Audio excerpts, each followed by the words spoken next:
Hai, Assalamualaikum warahmatullahi wabarakatuh. Okey, murid-murid tahun 4 Gemilang. Kamu bersama cikgu lagi dalam subjek Bahasa Melayu pada hari ini, hari Jumaat, 21 hari bulan Mei 2021. Okey, kita teruskan pembelajaran kita ya pada hari ini. Okey, pembelajaran pada hari ini merupakan pembelajaran hari yang terakhir untuk minggu ini.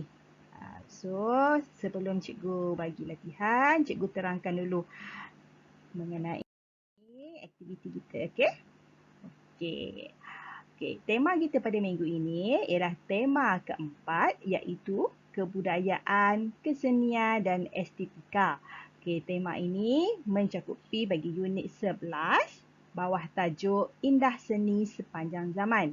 Okey, pada hari ini kita akan belajar dalam bidang kemahiran mendengar dan bertutur. Okey. Di akhir pembelajaran, murid dapat mendengar, memahami dan memberikan respon. Okey, untuk lebih lanjut, murid-murid boleh buka muka surat 73 buku teks. Okey. Buka sama dengan cikgu.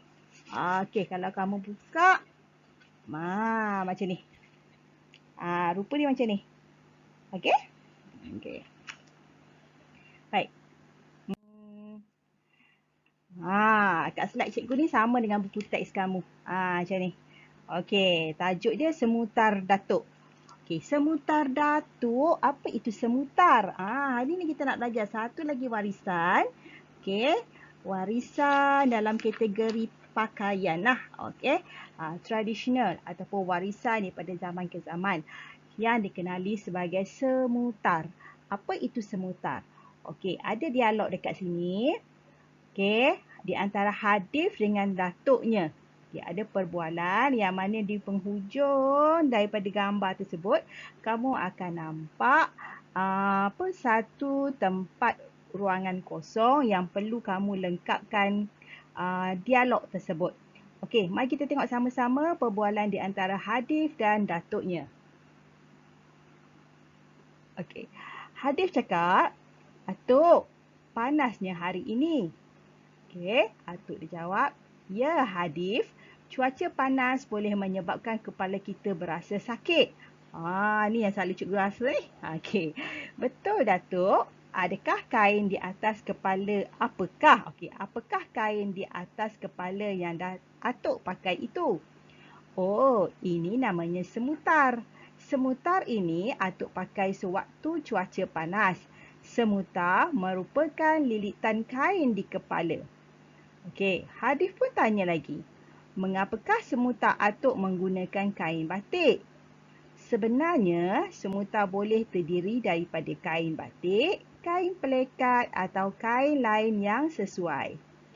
Apakah kegunaannya Atuk? Okey, nampak? Apa kegunaan semutar tersebut? Okey, dan soalan Hadif seterusnya, apakah perbezaan antara semutar dengan tanjak, Atuk? Okey, kita tengok ya. Baik, untuk menjawab soalan apakah kegunaannya, Atuk? Dalam buku teks kamu tu ada info mengenai fungsi semutar. Okey, fungsi dia. Okey. Jadi, fungsi ini adalah jawapan kepada soalan yang dikemukakan oleh Hadif. Okey, antara fungsi dia apa? Ada kat situ ada 4 fungsi dia. Okey, kemudian bagi soalan terakhir Hadif, dia beritahu kat situ rujuk muka surat 70 untuk mendapatkan maklumat tentang tanjak. Apa itu tanjak? Okey, kamu boleh buka balik buku teks muka surat 70 nak tahu apa itu tanjak. Apa beza tanjak dengan semutar? Okey. Baik. Di sini, okey, bagi menjawab soalan daripada Hadif mengenai kegunaan semutar, Atuk dia boleh jawab dengan keadaan yang macam mana? Okey, ambil balik soalan hadif tadi sebagai sebahagian daripada jawapan untuk memastikan jawapan tersebut lengkap. Okey, caranya ialah Atuk dia jawab, kegunaan semutar adalah untuk menahan panas terik matahari, mengesat peluh dan sebagai kelengkapan pendekar. Semutar juga digunakan sebagai lambang pekerjaan pemakai. Biasanya orang yang kerja berat-berat yang gunakan semutar ni bagi melindungi kepala. Contohnya nelayan ataupun petani. Okey, bagi menjawab soalan hadis yang terakhir, rujuk balik muka surat 70. Muka surat 70 tu mengenai semutar, mengenai tanjak kan? Okey. Jadi daripada dialog hadif, Haziq dan Rajif mengenai tanjak, boleh menjawab soalan yang terakhir daripada hadif dan Atuk ni. Baik, semutar dan tanjak benda yang berbeza. Kedudukan pemakaiannya sama di atas kepala. Okey, tetapi fungsinya ada sama, ada tak sama. Kat mana sama dia? Mungkin satu melambangkan pekerjaan si pemakai, melambangkan status ataupun identiti si pemakai. Okey, itu antara persamaan. Ada juga perbezaan. Cara lilitan dia beza. Antara perbezaannya lah, semutar lilitan dia lain. Okey, dia belik-belik-belik je macam mana. Okey, tetapi tanjak ni lebih kepada lipatan. Okey, untuk mengetahui jawapan ataupun penerangan yang lebih lanjut mengenai tanjak, kamu boleh tengok muka surat 70. Okey. Ini latihan kamu. Okey, cikgu ada bagi latihan dalam modul tu kan. Okey, modul yang cikgu sediakan sama tak dengan kamu punya? Okey, modul yang cikgu bagi ni. Okey, ada lambang A3 atas ni. Okey. Sama kan? Sama kan? Okey. Baik. Perbualan ini adalah di antara siapa ni? Apa juga nama watak dia ni ya? Okey. Apa yang perlu kamu buat ialah, arahan dia, sila imbas QR code pada petikan. Nampak tak pada gambar tu sebelah atas tu track 5. Okey, track 5 tu ada QR code. Kamu boleh scan ataupun imbas QR code tersebut ataupun layari URL. HTTP ni adalah URL yang disediakan. So, daripada situ, kamu akan dengar perbualan di antara datuk dengan cucunya mengenai apa ni? Mengenai keris. Dengar teks tersebut dan kamu boleh menjawab perbualan tersebut daripada teks yang sediakan. Okey? Senang je, kena dengar dulu teks yang disediakan dalam QR code tersebut. Kalau tak boleh nak imbas, tak ada masalah. Layari URL yang cikgu sediakan ini, kamu akan dapat dengar perbualan ataupun penyataan. Bukan perbualan sebenarnya, penyataan ataupun petikan mengenai keris. Okey, daripada situ kamu dapat jawablah ataupun melengkapkan perbualan di antara cucu dan atuk ini. Okey, ini latihan yang pertama. Okey, kita masuk bidang yang kedua iaitu bidang membaca. Masih lagi di dalam tema dan unit yang sama. Okey, bidang kemahiran yang berbeza. Untuk kali ini, di akhir pembelajaran, murid akan dapat melagukan syair dan menyampaikan dengan cara yang sesuai. Okey, untuk itu murid perlu membuka buku teks muka surat 74. Okey. Buka dulu buku surat 74.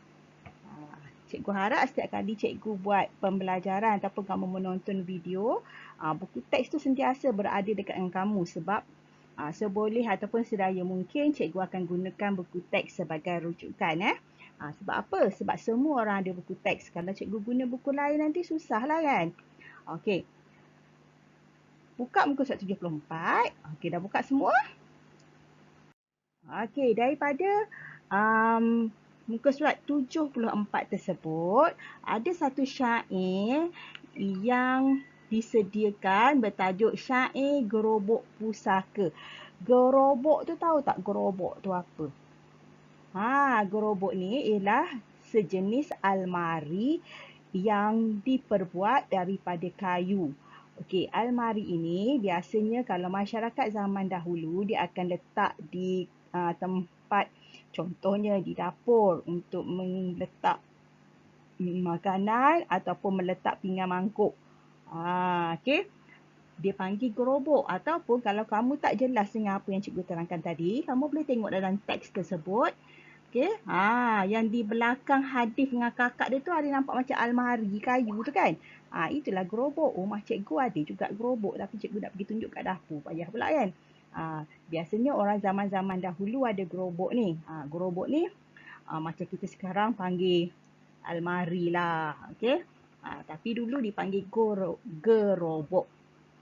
Okey, untuk menjawab latihan seterusnya ataupun aktiviti seterusnya, apa yang perlu kamu buat mula-mula ialah imbas QR code pada petikan. Nampak tak pada teks kat bawah tu ada QR code? Imbas dekat sini, daripada sini kamu dapat dengar syair yang dilantunkan oleh seorang wanita bersuara merdu. Okey, dia menggunakan syair gerobok ini. So, hari tu kita dah belajar kan? Syair ada banyak jenis syair kan? Okey, hari ni kita belajar, kita dengar salah satu syair tersebut. Okey.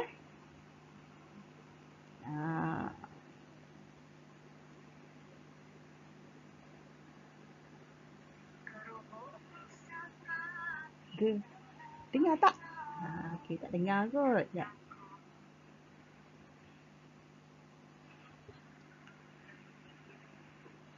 Gerobok pusaka tinggalan bangsa, tetap kukuh sepanjang masa. Gunanya lama banyak berjasa, dijaga elok rapi sentiasa. Hidangan disimpan pasti terjaga, menyimpan barang perhiasan juga. Nampaknya unik berbunga jingga, coraknya penuh tidak terhingga.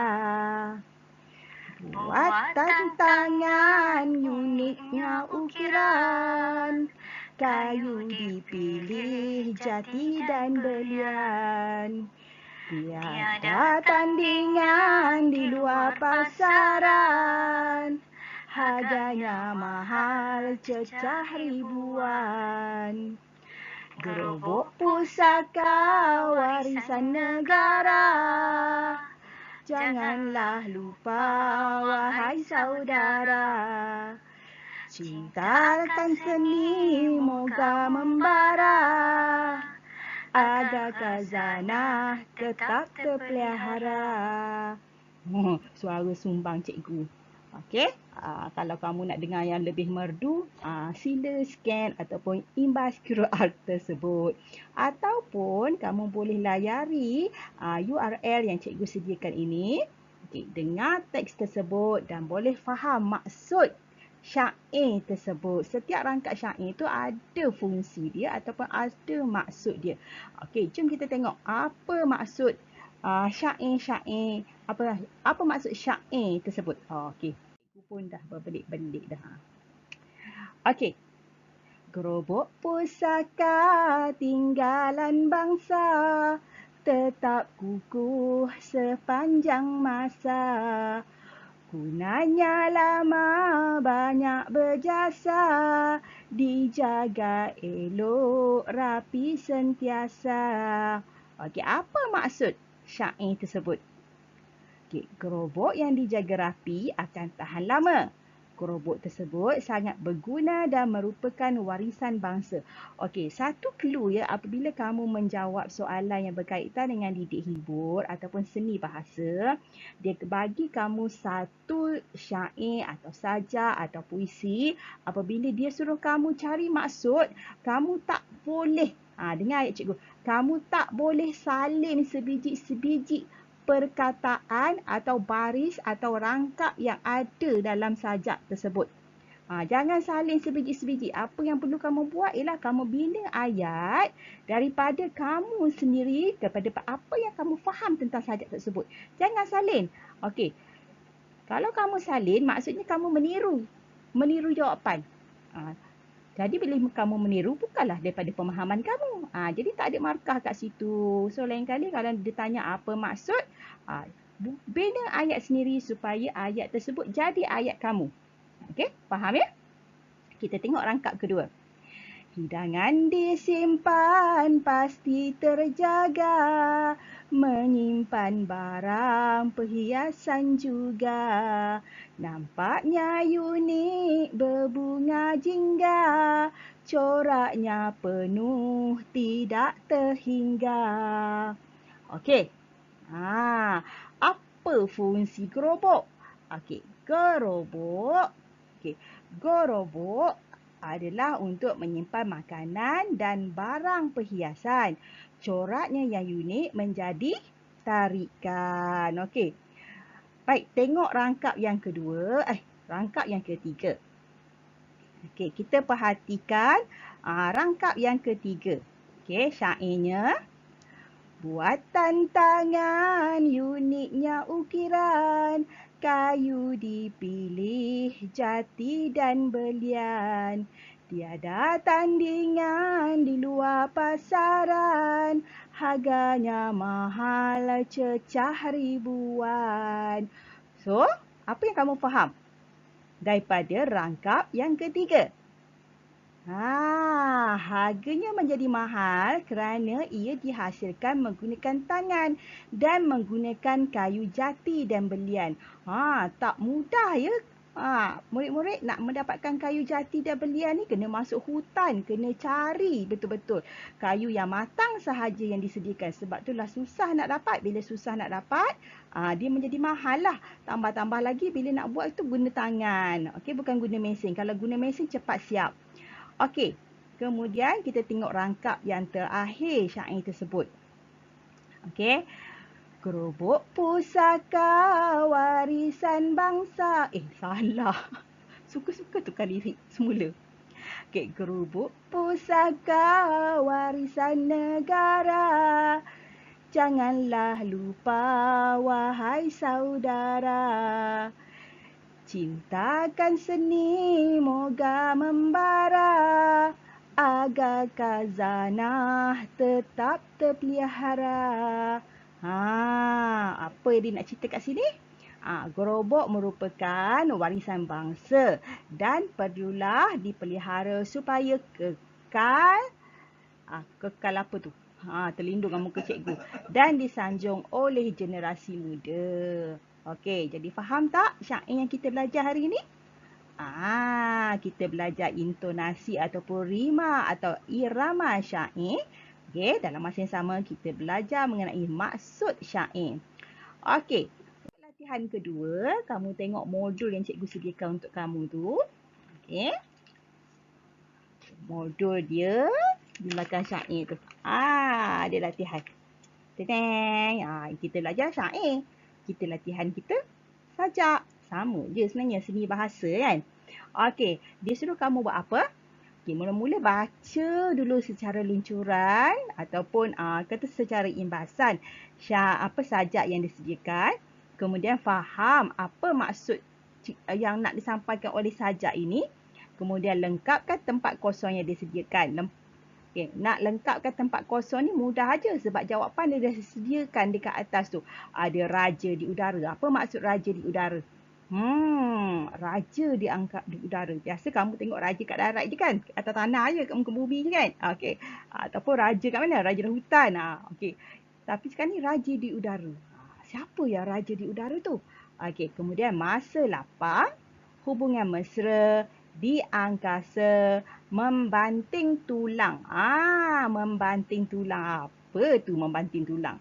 Okey, dan akhir sekali masyarakat Melayu. Jadi 6 patah, bukan 6 patah lah. 6 pilihan jawapan ini kamu perlu lengkapkan dalam sajak yang disediakan. Okey, setelah siap, anda perlu pamerkan hasil kerja anda kepada cikgu sebagai bukti untuk mendapatkan semakan daripada cikgu. Okey?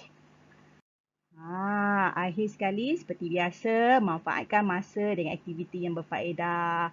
Okey, kalau ada masa lapang, buat atau siapkan kerja latihan sekolah yang disediakan oleh semua cikgu-cikgu, ataupun kalau masih lagi banyak masa lapang, apa kata kamu buat nilam? Nilam, ingat, semakin banyak kamu membaca, semakin banyak kosakata yang kamu jumpa, semakin bermanfaat kepada kamu apabila kamu, satu, menulis karangan. Kedua, apabila kamu bertutur dengan orang lain. Okey, yang ketiga, dapat menimbulkan keyakinan diri kepada diri kamu sendiri sebenarnya. Okey, jumpa lagi pada minggu hadapan, insya-Allah. Jangan lupa buat latihan, hantar kat cikgu. PM tepi. Okey, bye.